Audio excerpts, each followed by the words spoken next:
pitié de tout mon cœur. Il y a des gens qui possèdent des secrets. Vous obligé de les garder. Tu me soumets, que tu me mets dans le cœur.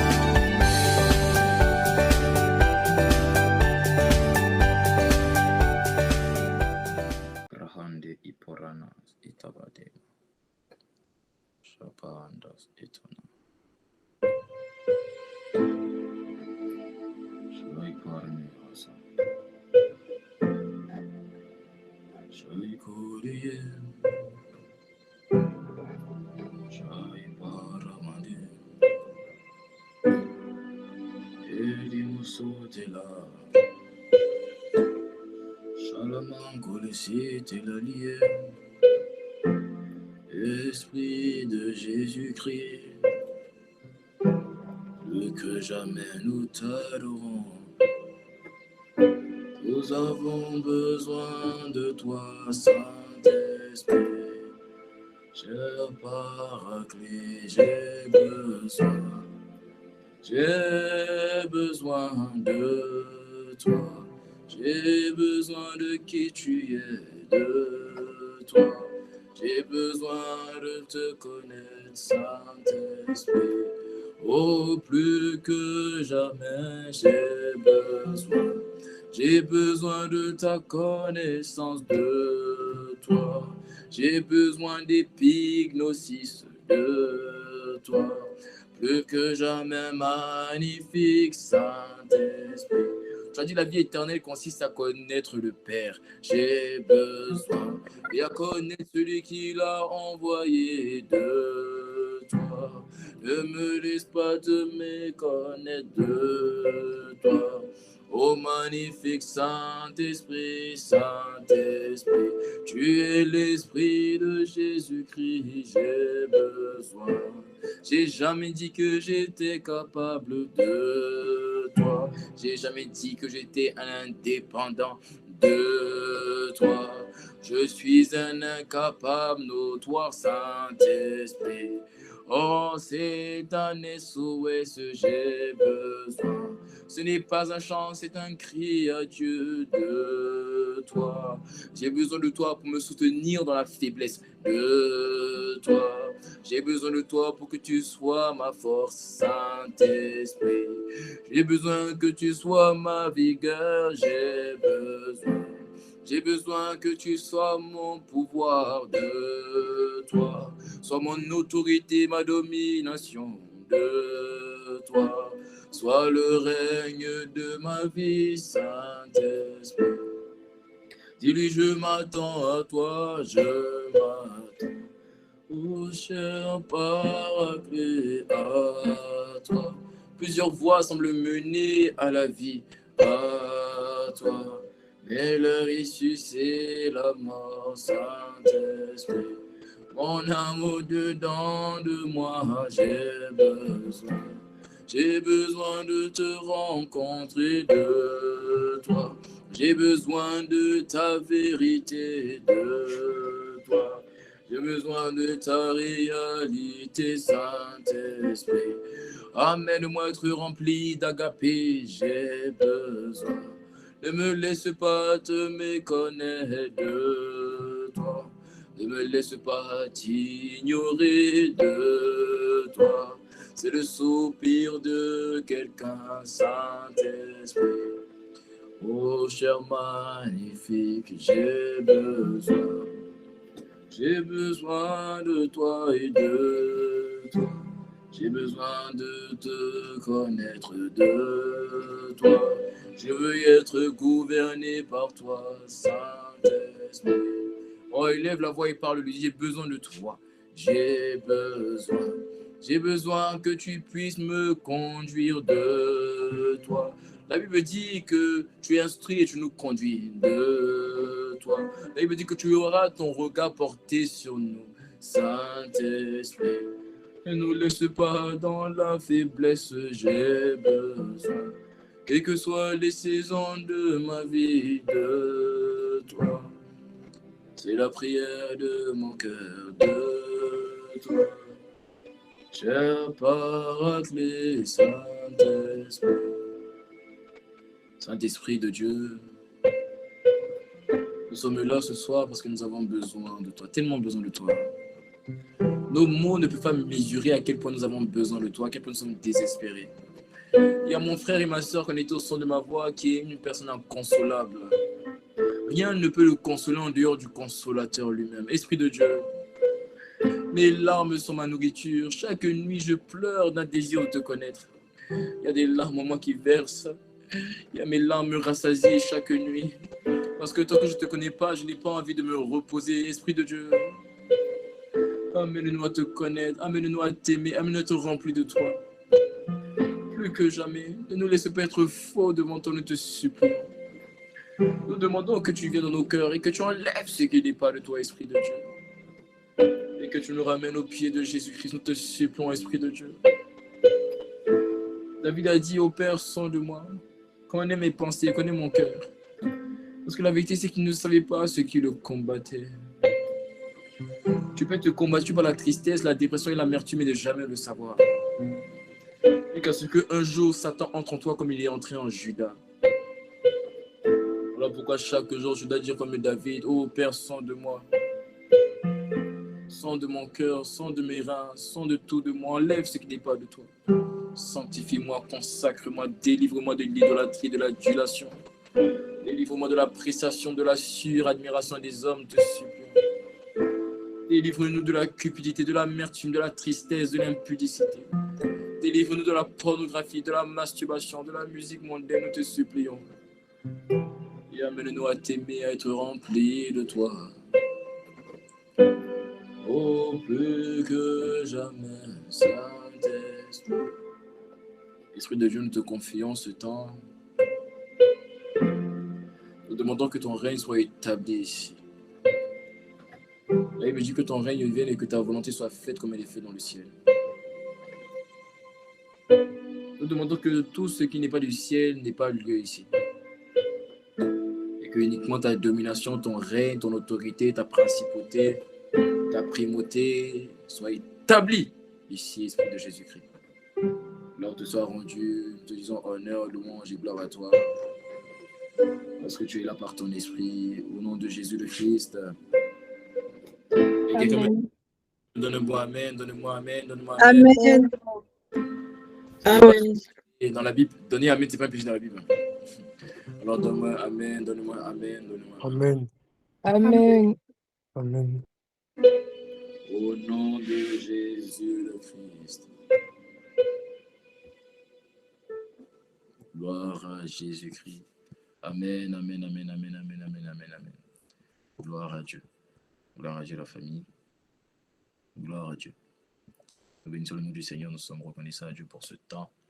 Bienvenue à tous et à toutes à notre rendez-vous des consacrés. Le rendez-vous des consacrés, comme tu le comprends, comme c'est dans le mot, rendez-vous des consacrés.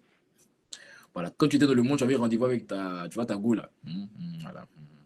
Quand tu étais dans le monde, tu avais rendez-vous avec tu vois, le garçon là, tu vois. Voilà, maintenant en Christ, tu as un rendez-vous, non pas avec une, tu vois, avec une relation, mais avec des consacrés comme toi, avec des personnes qui ne sont pas parfaites, mais des personnes qui aspirent à la plénitude. Une fois, j'ai dit à Dieu, Seigneur, aussi vrai qu'un homme désirait peut-être d'être parfait, moi, je ne veux pas être parfait. J'ai dit à Dieu, moi, je veux un autre paix. Mais le paix que je veux, ce n'est pas plénitude, c'est pas la perfection, c'est la plénitude. Je veux être rempli de Dieu. Je ne veux pas être parfait. Mais au moins, si je peux être plein de Dieu, si je peux être plein comme une voiture est plein, si je peux être plein de toute la plénitude de la divinité, alors là, mon cœur est ravi.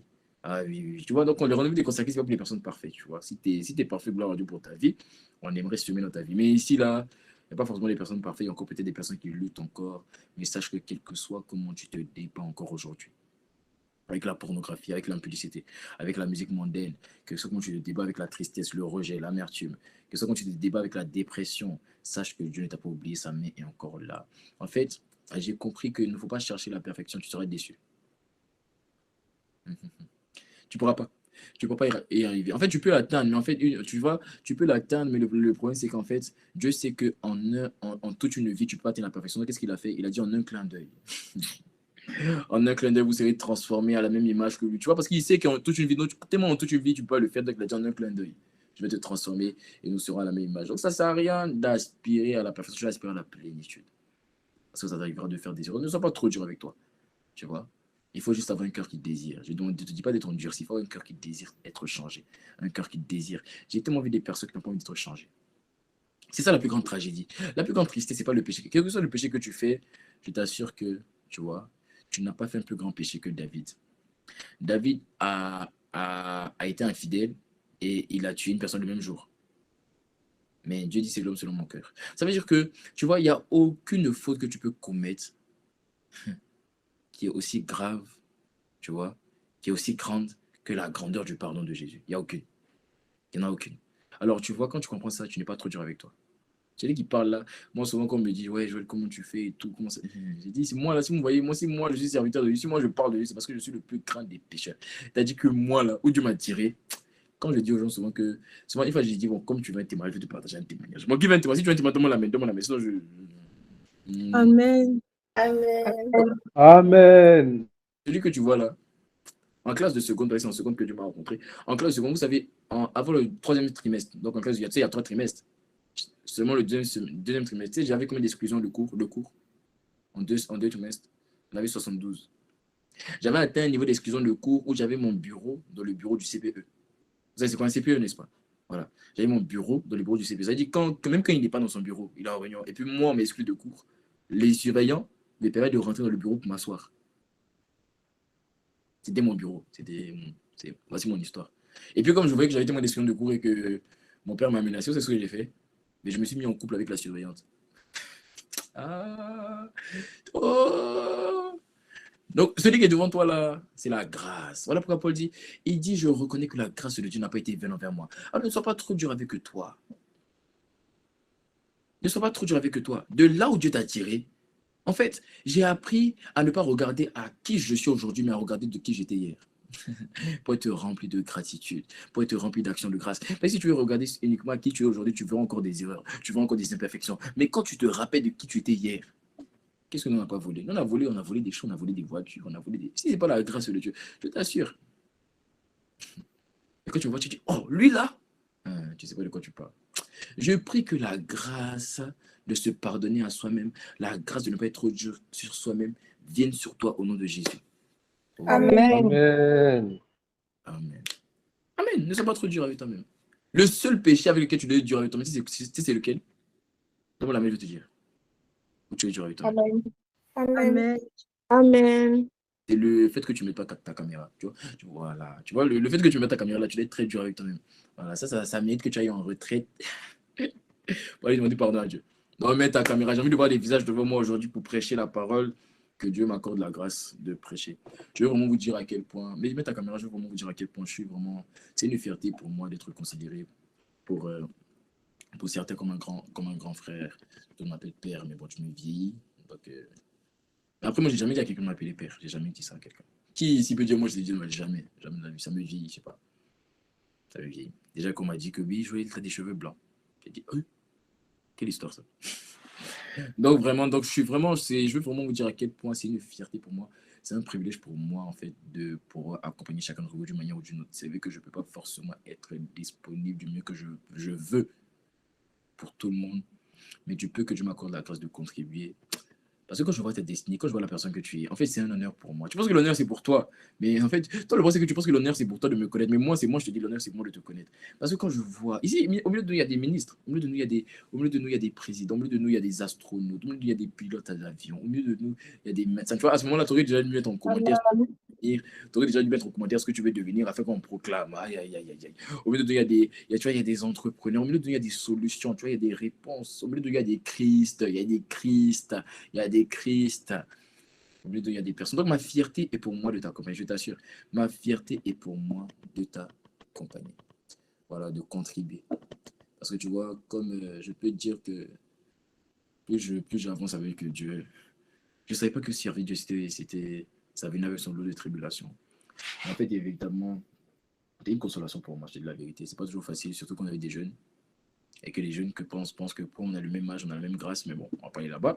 Donc, du coup, en fait, ça te fait comprendre que, en fait, tu es juste reconnaissant quand tu as des personnes qui ne regardent pas ton âge, mais qui regardent juste ce que Dieu a mis en toi. Voilà pourquoi les gens ne vont pas te mépriser. Parce que tu n'as pas méprisé ma simple jeunesse, les gens ne mépriseront pas ta jeunesse. Les plus grands. Non, regarde, mon père qui m'accompagne dans la foi, Amen. père spirituel, Mon père, c'est le pasteur Herman Feya. Mon père, ce challenge va prier pour moi, c'est ce qu'il a dit. Il a dit que tes enseignants deviennent tes élèves. Je ne vais jamais oublier cette parole-là. C'est ce qu'il m'a dit. Dans le groupe On est Together, il y a mon professeur de français. Quand il a fait son premier enfant avec sa femme, c'est à moi qu'il a demandé quel prénom il faut choisir. Je prie que tes enseignants soient tes élèves. Amen. Pas pour que tu les prennes de haut, mais pour que Dieu établisse, pas pour que tu les prennes de haut, mais pour que Dieu établisse en travers de toi ce qu'on appelle être un témoin. Au nom de Jésus le Christ. Donc c'est une fierté pour moi. C'est une fierté pour moi, c'est un honneur pour moi. Je bénis aussi Dieu. Je bénis aussi Dieu pour la qualité de mes pères. L'apôtre Ivan Castanou, qui est mon père. À la fois. C'est vrai que la vie, en fait, c'est vrai que je prêche souvent ces messages, je dis souvent ces paroles, mais j'ai jamais dit concrètement quand c'est un début de message que c'est mon père. Mais en fait, je me suis dit qu'il faut que je commence à lui dire. Mais t'avais remarqué, donc qui avait remarqué? Moi aussi, t'avais remarqué, lève la main. On va voir qui avait remarqué. Ça me permet de me juger si je suis un fils bizarre ou un fils légitime. Oh, c'est ce. Oh, bon, ça, l'esprit, je vais aller prier pour demander pardon. C'est ce que vous avez remarqué. Bon, ce qu'on va remarquer, c'est qu'ils ne le connaissent pas. Et ceux qui le connaissent, ils savent. Non, gloire à Dieu vraiment pour sa vie. Merci à ma père pour la vie de mon père, l'apôtre Ivan. Vous devez savoir une chose. Quand j'ai rencontré une fois le pasteur Ivan pour lui parler du groupe, et par la grâce de Dieu, on lui a fait une semence. Le groupe avait déjà 1 an, 6 mois. Écoutez bien ce témoignage. Le groupe avait 1 an, 6 mois. Et en 1 an, 6 mois, on avait gagné plus de 186 témoignages. Ok? Je l'ai rencontré exactement le 23 juin 2023. Ok? Donc c'est il y a 10 mois. Ok? En 10 mois, le groupe a gagné 295 âmes. Alors qu'en 186, en 1 mois, en 1 an et 6 mois, on a gagné 186. À cette époque, on était 300 membres. On est passé à 650 membres. À cette époque-là, on était présent dans peut-être pas plus de 15 pays, 20 pays. Là, on est passé à 35 pays. C'est-à-dire tout a doublé. En quoi? Parce que si tu sais que 6 plus 12, ça fait comme un 18. Ok. Voilà, si tu divises 18 par 2, ça fait 9. Donc 9 voire 10 en quelque sorte. Tu vois, donc on a fait 2 fois plus en 2 fois moins de temps. C'est ça qu'on appelle la grâce des pères. C'est ça qu'on appelle la grâce des pères. Ah, Seigneur, merci pour la vie de mon père. Et merci pour la vie de mon père spirituel, du coup, qui m'accompagne. Le pasteur Herman et aussi la vie de mon mentor, un mentor de la foi, le pasteur Serge, qui m'accompagne aujourd'hui. Gloire à Jésus-Christ. Alors, nous sommes dans notre série La vie éternelle, la vie éternelle, la vie éternelle. Et actuellement, nous sommes en train de parler des obstacles de la vie éternelle, n'est-ce pas? Je te rappelle, non? Qui était là la semaine dernière? Lève la main. Comme ça, je vois. Alors, bon. J'ai bien envie de te poser la question, on a dit quoi la semaine dernière? Mais je ne vais pas faire ça. Aïe, aïe, aïe. Non, je te conseille vraiment chaque semaine de payer le prix. C'est pour ça que quand tu rentres fatigué à la maison, paye le prix, viens. Viens seulement. La parole va toujours t'aiguiser. La parole va t'édifier. La parole va te faire grandir. En fait, sois saturé de parole. Moi, je me sature de parole. Je fais des veillées sur des veillées de prédication, tu n'as pas idée. Je me sature de parole. Il faut que... Tu me vois que ça, je suis mince. Non, pour le but physique, je suis mince. Non, pour le but spirituel, je ne suis pas mince. Tu vois? Parce que je suis rempli de la parole. Non, rempli de la parole. Et la parole de Dieu, je me suis rendu compte que le plus important, ce n'est pas de prêcher beaucoup de choses. Le plus important, c'est de prêcher ce que Dieu veut que l'on prêche. Donne-moi l'amen. Oh, mais donne-moi l'amen. Amen. Amen. Alors, je vais faire juste quelques annonces avant que je passe au message. Première annonce, c'est pendant que je fais les annonces, déjà, tu peux partager le lien. Invite des personnes qui ne sont pas converties ou qui sont malades. À la fin, je vais prier pour les malades. Il y a des personnes malades dans leur corps. J'ai prié pour les malades. Hier, on a eu un temps de guérison. Des vendus à guéri ici. Je crois qu'il y avait 7 personnes malades. Sur les 7 personnes malades, 6 personnes ont reçu guérison instantanée. La 6e personne, c'est une guérison progressive. Donc, on est reconnaissant à Dieu pour ce que Dieu a fait hier. Et ce soir encore, Dieu veut réitérer ce qu'il a fait hier. Donc, invite, si tu connais une personne malade, etc. etc. Souvent, il faut juste mettre en statut qui est malade. Urgent. Tu mets urgent. Qui est malade? Non, fais ça. Écoute-moi, fais ça. Tu mets en statut, tu mets urgent. Qui est malade? Et puis quand la personne dit moi, et puis tu envoies le lien. Sérieusement? C'est comme ça qu'on fait. Donc, gloire à Dieu, on bénit le nom du Seigneur pour ça. Alors, quelques annonces, je veux revenir encore dessus. C'est sur la notion des Holy Zones. Donc, je pense que tu as compris, les Holy Zones sont des mini-groupes de zones, du groupe. Donc, on a décomposé le groupe en plusieurs mini-zones. Et le but des Holy Zones, du coup, c'est qu'en fait, tu puisses grandir dans la foi. Le but, c'est de se rassembler. Le but, c'est de grandir dans la foi. Le but, c'est aussi d'évangéliser. Voilà. Je pense qu'il y a des gens ici qui ont jamais évangélisé. Mais le but des Holy Zones, c'est qu'on se rassemble dans un endroit. On travailler ensemble, on peut évangéliser, on peut partager la parole. En fait, on est des frères, on partage, on communie ensemble. Donc, on a décidé avec les différents responsables de zone que les Holy Zones seront chaque 2 semaines, non plus chaque semaine, chaque 2 semaines, pour permettre une meilleure organisation et faciliter à ce que tout le monde puisse venir aussi, etc., etc. Il y a plusieurs avantages à cela pour toi, pas pour le groupe, pour toi, c'est pour toi les avantages. Donc voilà, donc il faudra vraiment valoriser la famille, cette notion de Holy Zone, et on va continuer à prier par rapport à ça. Deuxième annonce, c'est que nous aurons 3 jours de prière à partir de demain soir. Nous aurons 3 jours de prière pour traverser le mois d'avril, au mois de mai. C'est vrai qu'on n'a pas eu de Shift Together, mais pas ce mois. Le mois prochain, on aura des Shift Together, pas ce mois. Ça sera juste 3 jours de prière. 3 jours de prière et de jeûne. Donc, il faut engager aussi le jeûne. Il n'y a pas de modalité précise, il faut juste engager le jeûne, sacrifier quelque chose, sacrifier à manger, que ce soit à partir de 16h ou à partir de 18h, peu importe. Sacrifier quelque chose afin de te tenir. Et on se retrouve demain, je crois que c'est 21h, je n'ai pas les infos, je ne sais pas si Dorcas c'est là pour me donner des infos, mais je crois que c'est à partir de 21h30. Mais en tout cas, de toute façon, on a déjà communiqué de la communauté, donc vous aurez juste à vous connecter et on aura notre traversée mercredi soir. On a notre traversée et tu vas nous accorder la grâce de rentrer en mai rempli d'un feu. Qui a remarqué que le mois d'avril est un mois où Dieu a cassé beaucoup de choses dans sa vie et tu as senti que ça te cassait, c'est-à-dire que tu comprends pas. En fait, tu vois quand tu disais Seigneur, je rentre avec toi en avril. Il y a une personne ici, si elle savait, elle allait dire Seigneur, je rentre avec toi mais en mai. Surtout le mois d'avril, parce que le mois d'avril là, t'as trop cassé les choses. Oh! Dieu, il a cassé, il a retenu ton système de pensée, il a cassé. Tu pensais que en fait, qui a eu le sentiment que je pensais que j'étais arrivé, je pensais que mon caractère était bien. Dieu a tout remis en question. Je me suis dit, en fait, il y a encore du chemin. Quand tu vois cette grâce, quand tu comprends qu'il y a encore du chemin, ça veut dire que Dieu est vraiment avec toi.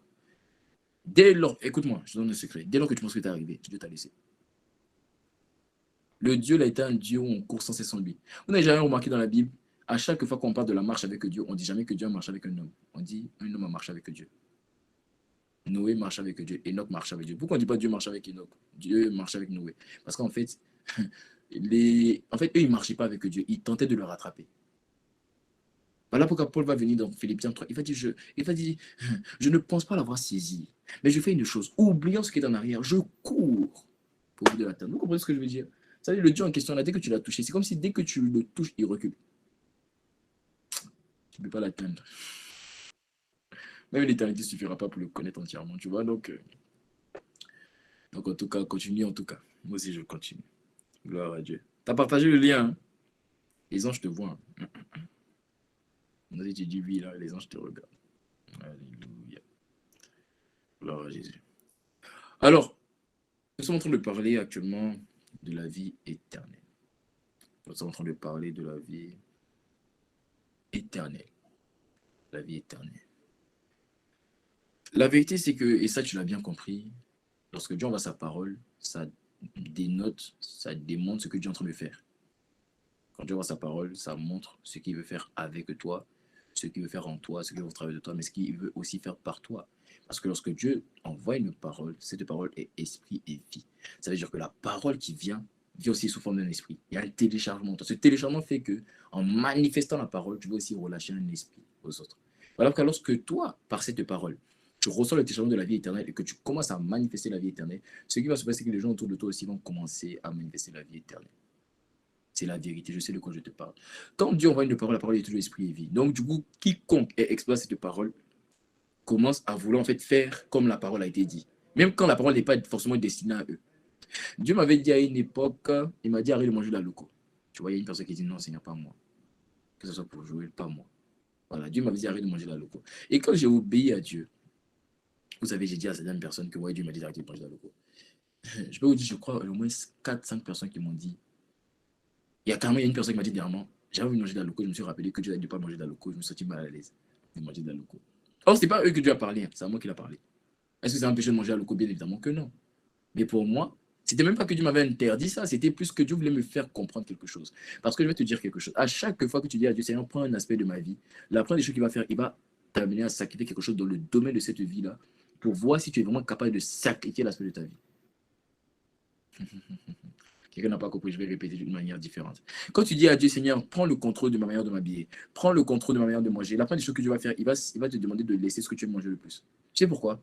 Pour vraiment voir si tu es vraiment prêt à ce qui est ta manière de manger. Du coup, en sacrifiant la loco, maintenant, Dieu m'a déjà montré, quel type de régime je dois avoir. Quand il a vu que je suis mort à la loco, il m'a dit, maintenant, tu peux recommencer à manger. Donc, quand tu dis à Dieu, permets-moi de savoir m'habiller, il va te dire ce que tu portes là, cet habit que tu portes, donne-le à quelqu'un. Tu vas dire, quoi? Tu vas dire, mais c'est mon habit, c'est ma paire que je préfère. Il va dire, oui, mais si tu veux que je t'aide à t'habiller, fais-le. Donc, moi, j'aimais beaucoup les Jordan. Et Dieu m'a dit, tu vois ta Jordan là? Oui, la bleue là, oui, oui, oui. La plastifiée là, oui, oui, oui. Il y a un gars dans ta classe qui aime bien ta paire, va lui donner. Quoi? Non, je vais lui donner. Donc maintenant, tu vois, mais les gens qui me connaissent, qui me voient dire, ah, tu t'habilles bien. En fait, le compliment là, c'est pas parce que il y a un esprit qui te pousse qui tape ta bouche, qui dit complimente-le, complimente-le. Parce qu'il a fait un sacrifice, toi, t'as pas fait. Alors, t'as pas compris. Tu vois, tu comprends pas, c'est pour ça que tu dis pas Amen. Amen. Amen. Amen. Amen. Non, mais la vérité, tu vois, quand tu dis Seigneur, je veux tout de toi, ça ne veut pas seulement dire je veux tout de toi dans la vie de prière, dans ma vie de méditation, je veux tout de toi, c'est dans tous les aspects de ma vie, dans tous les domaines de ma vie. Amen.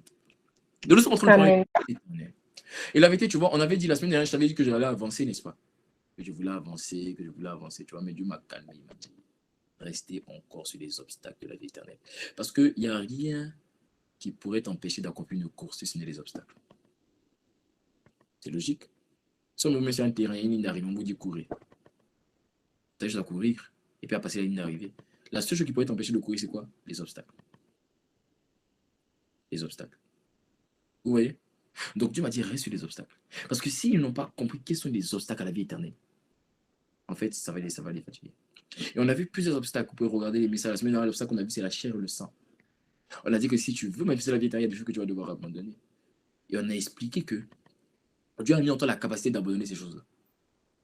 Parce que le mot même, l'homme qui était son père et sa mère, j'ai pris ce verset pour expliquer, c'est le mot qui se rappelle kataleipo. Il a dit kataleipo, ça veut dire abandonner par soi-même. Donc Dieu a mis en toi la capacité d'abandonner tout ce qui est chair et tout ce qui est sang. De même que l'homme a la capacité d'abandonner son père et sa mère pour s'attacher à sa femme, Dieu a mis la capacité en toi d'abandonner tout ce qui est chair, tout ce qui est sang, afin de pouvoir t'attacher à l'esprit. Et on a dit que la chair symbolise toutes les fautes que tu as commises de tes 5 sens, et le sang symbolise toutes les fautes, tous les crimes que tu as hérités de tes ancêtres.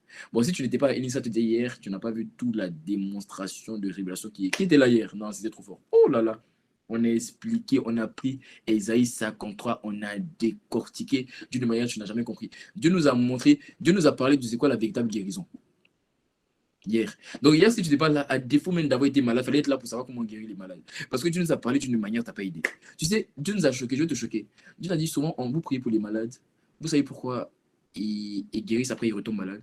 C'est parce qu'on doit prier contre la douleur. On n'est pas prié contre la maladie en elle-même. Si vous lisez le livre d'Ésaïe 53, vous verrez 4 choses, 4 mots qui sont évoqués. La première des choses, on dit que c'est nos souffrances qu'il a portées, souffrance. Deuxième mot, c'est nos douleurs qui s'est chargé, douleur. Après, on dit c'est à cause de nos crimes qu'il a été frappé. Et après, on dit que c'est à cause de nos fautes qu'il a été écrasé. Toute maladie tourne autour de ces 4 choses. Il y a 2 portes, je vais aller rapidement parce qu'il faut que je rende mon message. Il y a 2 portes d'entrée à la maladie. Si tu n'es pas d'accord avec moi, je vais te prouver. La première des portes d'entrée, c'est le crime. Quand on parle de crime, on parle de rébellion. En hébreu, ça veut dire rébellion. Donc le crime, c'est c'est la rébellion, c'est toutes les fautes que je commets, c'est le péché que je commets en étant conscient de quelle est la loi. La loi te considère rebelle lorsque tu connais la loi d'un pays et puis tu n'agis pas selon la loi, n'est-ce pas? Donc le crime selon la Bible, c'est lorsque tu connais la Bible mais tu n'agis pas selon la Bible. Et le crime est toujours une porte d'accès pour le péché. Et toujours une porte d'accès pour la maladie. Tu verras une personne qui a le VIH-Sida. Le VIH, il l'a attrapé comment? Par l'impudicité. Donc c'est son crime là qui a causé ça. Quelqu'un comprend ce que je suis en train d'expliquer? Une personne a des problèmes à l'oreille, c'est quoi? Seulement, elle est allée rapidement en boîte de nuit. Moi, j'ai une de mes filles, elle est allée en boîte de nuit, c'est là-bas qu'elle est tombée malade. Elle a des problèmes à l'oreille, on a prié pendant une Saturday, Dieu a ouvert son oreille, elle a été guérie. 2 ans, elle n'entendait pas. Vous voyez? Donc ça là, c'était un crime. Elle n'était pas censée aller là-bas. Maintenant, il y a des fautes. Les fautes en grec, en hébreu plutôt, le mot faute là, il est bizarre. Vous savez pourquoi? Parce qu'en même temps qu'il veut dire péché, en même temps il veut dire innocence. Donc comment le mot faute en hébreu peut dire péché et innocence en même temps? En fait, c'est pour montrer que en fait, c'est une erreur qu'on commet en fait en étant ignorant, en étant innocent. Mais c'est aussi la source de maladie. Par exemple, qui ici porte des lunettes et puis on l'avait dit ne mets pas ta tête trop proche de la télé? Est-ce que tu savais que ça allait te causer la maladie? Tu ne savais pas. Et pourtant, tu es tombé malade. C'est ça qu'on appelle les fautes.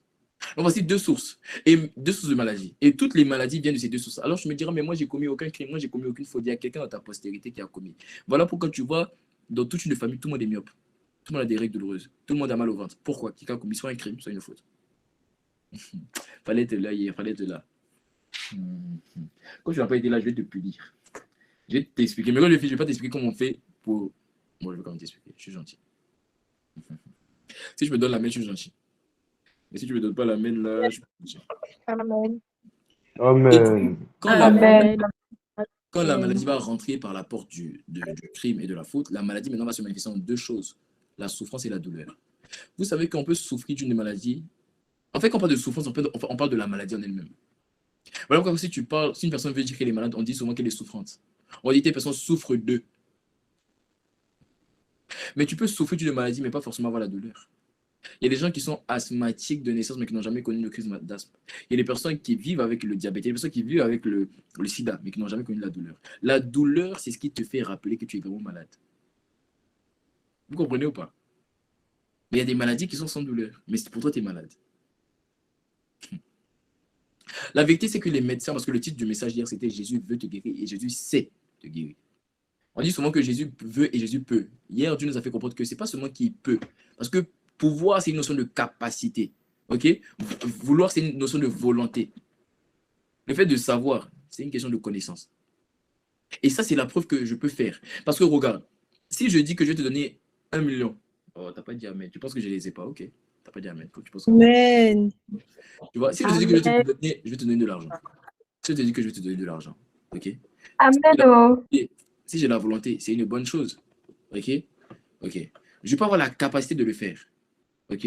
Mais, c'est-à-dire que la capacité, c'est le fait que j'ai l'argent pour te donner. La volonté, c'est que j'ai envie de te donner. Mais si je ne sais pas comment le faire, ça ne va jamais atteindre ton compte. Je dois savoir quel chèque il faut faire, je dois savoir quelle banque il faut. Tu vois ce que je veux dire? Donc, je viens d'expliquer qu'il sait guérir. Voilà. Alors, Jésus, les médecins de ce monde peuvent guérir, mais en fait, ils ne savent pas comment on fait. Parce que tu verras, et même j'ai pris l'exemple, il y avait une personne qui a fait de la médecine qui nous a confirmé ça. C'est très rare pour un médecin de pouvoir guérir la douleur et la souffrance en même temps. En même temps, c'est très rare. Tu verras que lorsqu'on traite une maladie, on traite souvent peut-être la douleur avant et après la souffrance en elle-même. On essaie d'atténuer la douleur, soit l'enlever avant de traiter. C'est soit un, soit graduellement, mais c'est très rare que les deux en même temps. Mais Jésus, quand il te guérit, qu'est-ce qu'il fait? Il traite la souffrance, le crime, la faute, la douleur. Et c'est quand les quatre choses sont traitées qu'on parle de guérison totale, véritable. C'est là qu'on parle de guérison selon Dieu. C'est pour ça qu'après, dans Ésaïe, ça c'est Ésaïe 4, Ésaïe 5, c'est pour ça qu'à la fin de Ésaïe 5, il dit quoi? Il dit c'est par mes meurtrissures que vous êtes guéris. Donc du coup, les quatre manières de résoudre ces quatre choses, c'est dans les meurtrissures de Jésus. Et j'ai expliqué les meurtrissures, c'est quatre choses aussi. Donc tu n'étais pas là hier, tu vois. Si tu comprends les quatre choses des meurtrissures, tu allais comprendre comment c'est facile de guérir une personne malade. Dans les meurtrissures, parce que les meurtrissures, c'est une blessure. Les meurtrissures, Jésus l'a amené à saigner. Donc la première des choses des meurtrissures, c'est le sang. Le sang vient résoudre le crime. Je m'arrête là, fallait être là hier, je ne continue pas, voilà, je suis fatigué, je ne continue pas, fallait être là hier. Tu vois, comme tu n'as pas été là, tu vois, tu n'as pas été là, je m'arrête là. Donc l'Esprit m'a convaincu de continuer sur les obstacles à la vie éternelle. Alléluia. Voilà. Non, comme tu n'étais pas là hier, je vais t'amener, tu vois, voilà, tu vas pour le même, tu vas aller chercher Dieu dans le désert, comme nous on a cherché Dieu dans le désert pour entendre, et puis tu vas venir. Voilà. Non, je continue mon message, est un peu long, tu vois, donc j'ai envie de rentrer mon message, sinon on va rester ici jusqu'à 23h. Voilà. Bon, ça te dérange pas? Oui, ça te dérange pas, je termine mon rima sur la maladie. Amen. Tu vois, ça les dérange, tu vois, comme ça les dérange là, je vais pas aller. Tu vois, ça les dérange. Papa. Il y a quatre manières, il y a les crimes. Non, je vais pas aller là-bas, je vais pas aller. Un obstacle à la vie éternelle. Donc, je veux vraiment rester dessus aujourd'hui. Et encore, on va parler des obstacles à la vie éternelle. Donc, tu as compris, Dieu veut que tu manifestes la vie éternelle. Voilà pourquoi il envoie sa parole. Et il t'a expliqué, Dieu a pris le temps d'expliquer quelques preuves ou encore quelques bénéfices de la vie éternelle. Il t'a dit que lorsque tu as la vie éternelle, ta renommée se répand. Il t'a dit que dans la vie éternelle, tout le monde a un témoin de toi. Il t'a dit que dans la vie éternelle, les regards sont sur toi. En fait, il a essayé de te dire ça en fait, pour t'amener, pour te motiver à chercher la vie éternelle. La vie éternelle. Mais actuellement, l'Esprit te parle d'un obstacle, de plusieurs obstacles à la vie éternelle. La semaine, on a parlé de la chair et le sang. À un moment, on a aussi parlé du fait de se mépriser. Qui se rappelle? C'était avant la pause, on avait une longue pause, on avait parlé du fait de se mépriser, le fait de se voir tout petit, le fait de se voir indigne de manifester la vie éternelle. Ça te rend pas éligible à la vie éternelle. Tu vois? Alors, est-ce qu'une personne peut mettre sa caméra? J'ai besoin que les gens mettez vos caméras, mettez vos caméras. Le nom de personne qui a mis la caméra là me convient. Mettez vos caméras, je veux vraiment voir des visages prêcher la parole de Dieu pour toi. Donc, mets ta caméra. Allons directement dans le livre de Jean 17 au verset 3. Jean 17 au verset 3. Jean 17, verset 3. Allons, Jean 17, verset 3. Voyons ensemble ce que Dieu dit. Non, c'est notre verset de base de la série, hein, tu as compris, non? Voilà. Or, la vie éternelle, c'est qu'ils te connaissent. Qui? Ils connaissent Dieu. Le seul vrai Dieu et celui qui a envoyé son Fils. Ok? Et on a défini, la semaine dernière, on a pris du temps pour définir la notion de connaissance, la notion de kinosko. Amen? La notion de kinosko. Et on a pris le temps, on a défini, on a dit un obstacle, etc. Ça, tu as compris. L'Esprit m'a dit m'a parlé, tu vois, et il m'a dit de te parler d'un obstacle redoutable. Quand on dit redoutable, le mot redoutable, c'est-à-dire à redouter, à fuir. Un obstacle de la vie éternelle redoutable. Et cet obstacle de la vie éternelle, c'est la fausse connaissance. Ou encore la fausse doctrine. De le titre de mon message, on va revenir sur le verset. Le titre de mon message, c'est tout simplement un obstacle à la vie éternelle, 2 points, la fausse doctrine. Ou encore les fausses doctrines, la fausse connaissance. La fausse doctrine ou encore la fausse connaissance. Alors, si tu vois le verset, c'est pas grave si tu n'as pas pu afficher rapidement. Ramène-moi le verset, on va continuer, t'inquiète pas. Ils ont entendu de toute façon. Ramène-moi le verset, s'il te plaît. Si tu vois, si vous regardez ce verset en question, qui est notre verset de base, vous allez voir qu'il y a plusieurs notions qui sont appliquées dans ce verset, n'est-ce pas? Ok? Vous voyez qu'il y a la notion de vie éternelle, ça tu l'as bien compris. Voilà, il y a la notion de Dieu, ça tu l'as bien compris. Il y a la notion du Fils, ça tu l'as bien compris. Mais il y a une autre notion qui est la première, c'est la notion de la connaissance. Amen. Quelqu'un avec moi? Il dit ici, si tu comprends, que la vie éternelle consiste à te connaître. Donc, il est question aussi dans ce verset de connaissance. Oh, t'es pas avec moi, je te sens pas. Non, si je te sens pas, je vais garder mon message. Amen. Amen. Amen. Il est question dans ce verset. Il est question de ce verset. Il est question de ce connaissance. Si vous regardez, vous verrez qu'il est question dans ce verset de connaissance. C'est de ça qu'on est en train de parler. On parle de connaissance. On parle de connaître le seul vrai Dieu, Jésus-Christ. On parle de connaissance. Donc ce verset-là, si tu as compris, nous révèle une chose. Il dit que la vie éternelle consiste à te connaître toi, le seul vrai Dieu. Ça veut dire que ce verset est en train de dire qu'il y a une connaissance qui mène à la vie éternelle. Et que cette connaissance-là, c'est la connaissance du Père, du Fils, autrement dit du Saint-Esprit. La connaissance de Christ lui-même. C'est ce qu'il est en train de dire. Donc ce verset, en résumé, c'est que la connaissance de Christ nous mène à la vie éternelle. Alors l'Esprit m'a parlé pour toi et m'a amené à te faire comprendre aussi que ce que tu dois comprendre, c'est qu'il y a un autre type de connaissance. En fait, il y a différents types de connaissances. Mais il y a d'autres types de connaissances qui ne mènent pas à la vie éternelle, mais qui mènent à la mort éternelle. La mort éternelle, c'est quoi? De même que la vie éternelle, c'est manifester la vie de Dieu. La mort éternelle, c'est manifester la vie du diable. Une vie, on est totalement séparé de Dieu. Entièrement séparé de Dieu. On vit loin de Dieu. On vit loin de la joie de Dieu. On vit loin de la paix de Dieu. On vit loin de la patience de Dieu. On vit loin de la sainteté de Dieu. On vit loin de la consécration de Dieu. On vit loin de tous les principes, de tous les caractères. On vit loin de Dieu. C'est ça la mort éternelle. Alors si la vie éternelle consiste à connaître Dieu, sache aussi qu'il y a une connaissance qui consiste à la mort éternelle. Quelqu'un avec moi? Quelqu'un avec moi? Amen. Donc, Amen. on nous présente un autre type de connaissance et on va en parler. Bon, on va pas y là-bas d'abord, on va attendre Saint-Esprit. Quand je parle comme ça, si tu es baptisé du Saint-Esprit, parle en langue. Tu vois, Paul a dit dans le livre d'Éphésiens 4, il a dit, dans Éphésiens 6, si je ne me trompe pas, oui, Éphésiens en tout cas, je ne sais pas Éphésiens 2, 4 ou 6, mais en tout cas, il a dit, priez pour nous afin que nous ayons de l'inspiration. Priez pour que Dieu m'inspire les mots. Priez pour que Dieu m'inspire les mots. Priez pour que Dieu m'inspire les mots. Skaba, Remand, Escople, Emuntefanda, Alimush, Efek Anke, Alus Ambaranda. Si Jésus le Christ, par sa parole, parce que c'est Jésus qui est en train de parler ici, c'est Jésus qui est en train de parler. Si Jésus, par sa parole, te présente une connaissance qui est capable de t'amener à la vie éternelle, sache que le diable aussi peut t'amener à une connaissance qui est capable de t'amener à la mort éternelle. Donc le diable, à des moments, le diable va toujours te présenter une connaissance pour te pousser à la mort éternelle. Voilà pourquoi on n'écoute pas tout le monde. Voilà pourquoi on n'écoute pas des personnes qui n'ont pas en eux-mêmes la vie éternelle. Voilà pourquoi on n'écoute pas des personnes qui ne connaissent même pas Jésus le Christ. N'écoute pas des personnes qui ne connaissent pas Dieu. Ne les écoute pas. Ne les écoute pas. Et on va en parler. Dieu m'a dit c'est un obstacle redoutable. C'est un obstacle redoutable. Tu n'as pas idée. C'est un obstacle redoutable. Cette série d'enseignements que Dieu nous donne est en train de nous ramener vers les fondements. L'évangile brut. Paul a dit, je n'ai voulu savoir au milieu de vous, rien d'autre si ce n'est Christ crucifié. Jésus crucifié. C'est tout ce que j'ai envie de savoir. L'évangile brut. La parole de Dieu. Le problème, c'est que notre génération, en fait, veut entendre d'autres doctrines, d'autres types de connaissances, qui ne sont pas ce que Jésus appelle la connaissance qui mène à la vie éternelle. Le problème, c'est que toute connaissance qui ne mène pas à connaître le Père, en fait, qui ne mène pas à connaître le Saint-Esprit, en fait, va t'amener à la mort éternelle. Tu as vu, tu n'as pas dit Amen.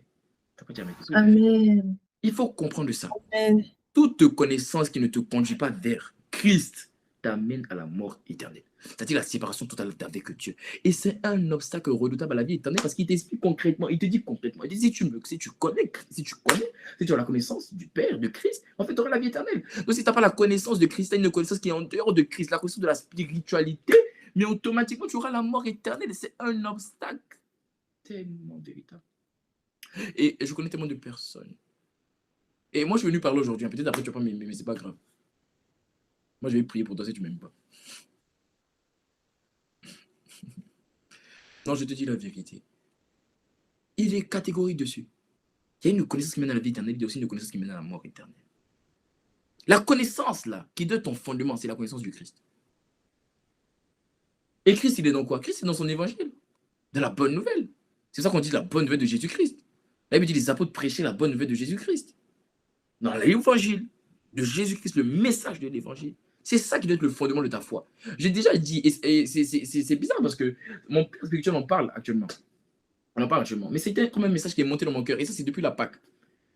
Que je disais à certains, même ceux qui marchent avec moi, oui, ils peuvent le confirmer s'ils sont là, en mettant des cœurs. Je leur ai dit, ne bâtis pas ta relation avec Dieu sur tes expériences et tes visions sur tes songes. Ne bâtis pas ta relation avec Dieu sur tes visions et tes songes. Tu seras déçu. Tu seras déçu, tu seras déçu. Il y a un niveau de combat. En fait, tout ce que. Et puis moi, j'ai parlé comme ça, pas par révélation, j'ai parlé comme ça parce que je l'ai vécu. Je pensais que ma foi était ferme parce que j'avais. Vous savez, moi, je te dis concrètement, Jésus m'a apparu. Hein. Moi, Jésus m'a apparu. Mais je pensais que le fondement de ma foi, c'était le fait que Jésus m'a apparu. Et parce que je passe par 6 mois de combat, où j'avais l'impression même le fait que Jésus m'a apparu, c'était pas vrai, c'était une blague. Combattu. À ce moment-là, je me suis rendu compte qu'en fait, le fondement de ta marche avec Dieu ne doit te rien d'autre si ce n'est Christ ressuscité. Paul va dire dans 1 Corinthiens 15, il dit si Christ n'est pas ressuscité, alors votre foi est vaine. Votre foi n'a pas de sens. Votre foi là est vide. Votre foi n'a aucune valeur. C'est parce que Christ est ressuscité que vous n'êtes plus dans vos péchés. Ne pense pas que le fondement de ta marche avec... Je vais te choquer encore une fois, parce que les expériences, tu vas dire, mais moi, je n'ai pas d'expérience, donc ça va. Je vais te choquer. Le fondement de ta marche avec Dieu, ce n'est même pas le fait que tu aies été transformé. Le fondement de ta marche avec Dieu, ce n'est pas le fait qu'avant tu étais dans la pornographie, maintenant tu n'es plus dans la pornographie. Laisse-moi te dire, il y a des gens qui étaient dans le monde qui fumaient, mais qui ont arrêté de fumer. C'est trop petit, c'est trop bas. Le fondement de ta foi, ça doit être Christ ressuscité. Christ ressuscité. Amen. Ça doit être ça. Merci Maïva. Ça doit être ça le fondement de ta foi. Tu dois être établi dessus. Et mon but, c'est de t'amener à être établi dessus. Pas sur notre connaissance. Pas sur ma connaissance, non. Le fondement de ta foi, c'est de l'évangile. Qu'est-ce que Dieu dit? Voilà pourquoi tu dois aimer la parole. Parce que si tu ne connais pas la parole, tu vas penser que le fait que tu as eu un songe, et puis Dieu t'a parlé, et quand tu as vu le songe 2-3 jours après, quand tu vois la légèreté, au lieu de on ne connaîtra pas la légèreté. Non. Quand on te verra, tu seras trouvé comme une personne profonde. Tu seras Amen. profonde. Tu vois? Amen. Tu seras trouvé comme une personne profonde. Les gens qui parlent avec moi reconnaissent qu'on me mesure plus à une question d'âge. Tu vois pas le même, les gens ne me mesurent pas une question d'âge. On me mesure en termes de profondeur. Tu vois, on mesure une longueur en termes de mètres. On mesure un objet en termes de poids. Moi, on me mesure en termes de profondeur. Toi aussi, on te mesure en termes de profondeur au nom de Jésus. Tu ne seras pas léger. Voilà pourquoi tu dois aimer la parole. Tu t'établis dans la parole. Qu'est-ce que Dieu dit dans la parole? Tu vas pas être léger. Tu vois un chrétien. En fait, ça commence à m'énerver, ça commence à prendre feu. Parce que tu poses une question d'âge. À quel âge tu peux t'établir dans la parole? faut sortir de ces raisonnements-là qui disent que oui, non, oui, Dieu m'avait parlé lundi, j'ai vu un songe, c'est manifesté jeudi, donc je sais que Dieu existe. Mon frère, est-ce que j'ai vu des gens qui avaient des dons, qui voyaient les choses la nuit. On a percé ça par la prière. On a percé les yeux sorciers, on a percé les yeux démoniaques. C'est pas le fait de voir. Tu dois connaître Jésus le Christ. Être établi dans les fondements. La Bible dit, dans le psaume 11, au verset 3, second 21, quand les fondements sont renversés, que peut faire le juste? Quand les fondements sont renversés, que peut faire le juste? Ça veut dire que tu n'as aucune capacité, tu n'as aucun pouvoir. Jésus a dit, il dit, je vous ai donné tout pouvoir. Mais Dieu dit, toi, tu n'as aucun pouvoir si tes fondements sont renversés. Si tu ne t'es pas établi dans la parole et que tu es établi dans tes expériences, non, maman prie pour moi. Donc toi, tu crois que l'esprit de lourdeur, là, ça saute ta maman. Toi, tu sais pas qu'il y a des jours aussi, maman, il se réveille plus. Ça arrive à tout le monde. Donc, faut pas dire maman prie pour moi. Tu vas devoir t'établir dans la parole. Être conscient que quels que soient les vents et les marées, ma Bible dit qu'il soutient toutes choses par sa parole. Aussi vrai que la terre est soutenue par sa parole, ma vie est soutenue par sa parole. Alors si le soleil n'a pas été effondré, ma destinée ne peut pas être effondrée. Si la lune n'a pas été effondrée, alors mon histoire ne peut pas être effondrée. Les vents, les vagues peuvent être montées. La Bible dit qu'il a menacé le vent et il a fait taire la mer. Oh! Ça sera le cas de mon histoire, ça sera le cas de ton histoire. Être établi. Amen. Oh, tu seras établi. Amen. Tu seras établi sur rien d'autre. Non, Seigneur, tu m'as parlé, je suis reconnaissant, j'ai entendu la voix de Dieu en travers de moi. Laisse ça. Laisse ça. Alors, tu vois, je suis arrivé à un point où même j'ai dit à Dieu, Seigneur, merci pour les visions, merci pour les révélations. Mais la vérité, c'est que même si ça a du sens, ça n'a pas du sens. Tout ce que je sais, c'est que tu es plus dans le tombeau. Voilà pourquoi le diable a échoué me concernant, il a échoué te concernant. Tant qu'il est sorti du tombeau, ma foi n'est pas vaine, ta foi n'est pas vaine. Quand les fondements sont renversés, que peut faire le juste? Mon frère, ma soeur, nous sommes dans une période de l'histoire où les fondements de l'Église, les fondations de l'Église, de toi et de moi, de nos vies, parce que l'Église, ce n'est pas des bâtiments, c'est toi et moi. Les fondements sont très attaqués par les doctrines.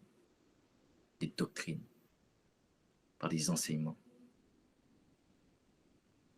Si tu entends la plupart des enseignements des gens, c'est pour ça que moi, je t'interdis, écoute-moi, si tu as All In Together, je t'interdis de faire de TikTok ton Holy Bible. Et écoute-moi bien, TikTok, c'est pas Louis II. TikTok, c'est pas second 21. Ok? Voilà, non, tu vois, tu dis pas, mais t'aimes pas ça. TikTok, c'est pas second 21. Comme un Amen. aujourd'hui, tu vas pas m'aimer, Comment tu peux t'appeler chrétien? Tu dis, je suis chrétien, tu cherches un verset, tu vas sur TikTok. Oh! Donc, à l'époque des chrétiens de Béret, eux, c'était TikTok. Là, il me dit que les chrétiens de Béret étaient trouvés comme des chrétiens nobles. Parce qu'ils cherchaient, là, il me dit qu'ils allaient dans les Écritures. Et puis, ils regardaient les... Ça veut dire que tu dois apprendre ce qu'on appelle aller dans la parole de Dieu, ouvrir ta Bible, quitte à ne pas trouver le verset pendant une heure, tu continues à chercher, tu prends les pages. C'est en faisant ça que tu vas davantage connaître la Bible. Parce qu'à force de chercher sans trouver, tu vas lire ce que tu ne cherchais pas. Tu n'as pas compris. J'ai dit avant de chercher sans trouver, tu vas lire ce que tu ne Amen. Amen. Ah non, je sais de quoi je te parle. Je t'interdis d'aller chercher un verset sur TikTok. Interdiction. Après, tu tombes sur des gars là, et puis ils pensent qu'ils connaissent. Je me rappelle, et je sais de quoi je te parle. Il n'y a rien de... Les gens sur TikTok, tu ne les connais pas. Je ne dis pas que tout le monde a un mauvais cœur sur TikTok. Moi, mais les gens de la com, de Olin, tu viens de m'en passer sur TikTok. Il y a un gars qui est venu de ma classe, il me dit, ah, je t'ai vu sur TikTok. Je dis, oh mon Dieu, pas d'esprit, j'ai même pas TikTok. Donc, je ne dis pas que c'est mauvais. Ce que je suis en train d'expliquer, c'est que tu ne peux pas en faire ton Holy Bible, tu peux pas en faire ton Louis II. T'es sérieux? On en sort de là, ça c'est pour les enfants. Ça c'est pour les enfants. Voilà, c'est pas pour toi. Tu es en train de faire de toi une personne redoutable. Amen. Et tu restes là. Tu comprends pas. Souvent même, tu es tellement resté là que tu fermes. Tu dis, c'est rien, demain, je reviens. Et puis tu reviens encore. Tu n'as pas trouvé, puis tu reviens après demain. Tu ne peux pas faire de TikTok ta référence. Tu ne peux pas en faire ta référence. Donc nous sommes dans une peur de l'histoire où nos fondements, c'est-à-dire que Christ, parce que Christ est la pierre angulaire, Christ est le rocher, sont attaqués par des fausses doctrines, des enseignements qui viennent corrompre le message de l'évangile, qui viennent remplacer l'évangile de Jésus-Christ, l'évangile brut, pas une connaissance de la spiritualité. On vient, on te prêche les anges. On dit Saint-Michel, tu connais ton ange, tu connais ton ange, je connais ton ange, je connais ton ange. Bon, mais si je connais mon ange. Toi, je te connais, non? Mais est-ce que tu as changé ma vie? Mais voilà. La personne qui te dit que tu connais ton ange, dis-lui, mais toi, je te connais. Est-ce que c'est parce que je te connais que tu as changé ma vie? À quoi ça sert de connaître un ange? Tu connais mon ange, tu vas pas m'aimer. Mais si tu m'aimes pas, c'est tant mieux. Ça veut dire que les forteresses sont en train d'être brisées. C'est pour ça. Si tu vois que ton cœur, oui, ça veut dire que là, l'esprit, là, il n'est pas content. Voilà.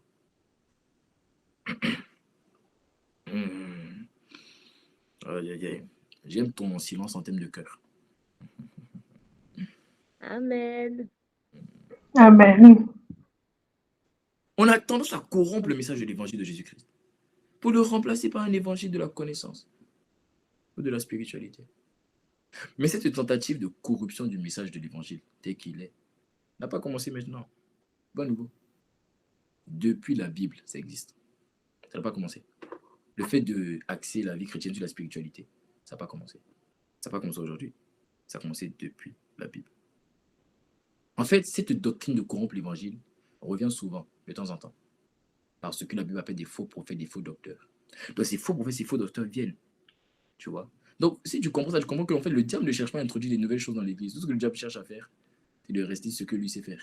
Corrompre l'évangile de Jésus-Christ. Bon, je vais vous choquer. Écoutez-moi, je vais vous choquer.